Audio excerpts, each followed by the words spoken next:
ನಾನು ಇವತ್ತು ಮಸಾಲಾ ಆಮ್ಲೆಟ್ ರೆಸಿಪಿನ ನಿಮ್ ಜೊತೆಲಿ ಶೇರ್ ಮಾಡ್ತಾ ಇದ್ದೀನಿ. ಯಾವಾಗ್ಲೂ ಒಂದೇ ತರದ ಆಮ್ಲೆಟ್ ತಿಂದು ಬೋರ್ ಆಗಿದ್ರೆ ಈ ರೀತಿ ಮಸಾಲಾ ಆಮ್ಲೆಟ್ ಅನ್ನ ಟ್ರೈ ಮಾಡಿ. ಟೇಸ್ಟ್ ಅಂತೂ ತುಂಬಾ ಚೆನ್ನಾಗಿರುತ್ತೆ. ಈ ಮಸಾಲಾ ಆಮ್ಲೆಟ್ ಮಾಡ್ಲಿಕ್ಕೆ ಏನೆಲ್ಲ ಇಂಗ್ರೀಡಿಯೆಂಟ್ಸ್ ಬೇಕು ಅಂತ ನಾನು ಡಿಸ್ಕ್ರಿಪ್ಷನ್ ಬಾಕ್ಸ್ ಅಲ್ಲಿ ಕೊಟ್ಟಿರ್ತೀನಿ, ದಯವಿಟ್ಟು ಚೆಕ್ ಮಾಡಿ. ಈಗ ಮಸಾಲಾ ಆಮ್ಲೆಟ್ ಯಾವ ರೀತಿ ಮಾಡೋದು ಅಂತ ನೋಡೋಣ. ಮೊದಲಿಗೆ ಒಂದ್ ಬೌಲಿಗೆ 3 ಎಗ್ ಅನ್ನ ಒಡೆದು ಹಾಕೊಳ್ಬೇಕು. ಇದಕ್ಕೆ ಅರ್ಧ ಟೀ ಸ್ಪೂನ್ ಆಗುವಷ್ಟು ಅರಿಶಿನ ಪೌಡರ್ ಅನ್ನ ಹಾಕೊಳ್ಳಿ. ಅರ್ಧ teaspoon black pepper powder ಅನ್ನ ಹಾಕೊಳ್ಬೇಕು. ಅರ್ಧ ಟೀ ಸ್ಪೂನ್ ಆಗುವಷ್ಟು ಗರಂ ಮಸಾಲಾನು ಕೂಡ ಹಾಕೊಳ್ಬೇಕು.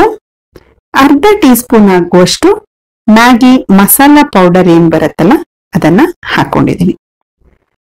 ಅರ್ಧ tea spoon red chilli powder ಅನ್ನ ಹಾಕೊಳ್ಬೇಕು.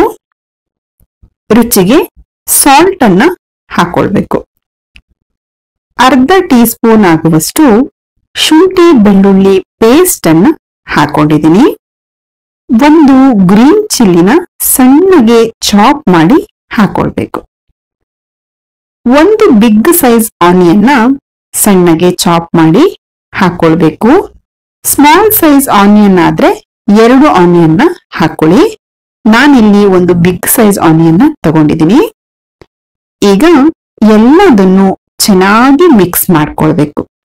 ನಾವು ಹಾಕಿರುವ ಮಸಾಲ ಎಲ್ಲ ಚೆನ್ನಾಗಿ ಮಿಕ್ಸ್ ಆಗೋ ರೀತಿ ಮಿಕ್ಸ್ ಮಾಡ್ಕೊಳ್ಬೇಕು. ದಯವಿಟ್ಟು ನಮ್ಮ ಪೇಜ್ ಅನ್ನ ಫಾಲೋ ಮಾಡಿ, ಹಾಗೆ ಸಪೋರ್ಟ್ ಮಾಡಿ. ಈಗ ಒಂದ್ ಪ್ಯಾನ್ ಅನ್ನ ಬಿಸಿ ಮಾಡ್ಲಿಕ್ಕೆ ಇಟ್ಕೊಂಡು ಇದಕ್ಕೆ 3 ಟೇಬಲ್ ಸ್ಪೂನ್ ಆಗುವಷ್ಟು ಆಯಿಲ್ ಅನ್ನ ಹಾಕೊಳ್ಬೇಕು. ಆಯಿಲ್ ಬಿಸಿ ಆದ್ಮೇಲೆ ನಾವು ರೆಡಿ ಮಾಡಿ ಇಟ್ಟಿರೋ ಎಗ್ ಅನ್ನ ಹಾಕೊಳ್ಬೇಕು. ಎಗ್ ಅನ್ನ ಹಾಕಿ ಎಲ್ಲ ಕಡೆ ನೀಟಾಗಿ ಸ್ಪ್ರೆಡ್ ಮಾಡ್ಕೊಳ್ಬೇಕು. ಗ್ಯಾಸ್ ಅನ್ನ ಮೀಡಿಯಂ ಫ್ಲೇಮ್ ಅಲ್ಲಿ ಇಟ್ಟು 5 ನಿಮಿಷ ಬೇಯಿಸ್ಕೊಳ್ಳಿ. ಸಬ್ಸ್ಕ್ರೈಬ್ ಮಾಡದೆ ಯಾರೆಲ್ಲ ನಮ್ಮ ವಿಡಿಯೋನ ನೋಡ್ತಾ ಇದ್ದೀರಾ, ದಯವಿಟ್ಟು ನಮ್ಮ ಚಾನೆಲ್ ಅನ್ನ ಸಬ್ಸ್ಕ್ರೈಬ್ ಮಾಡಿ.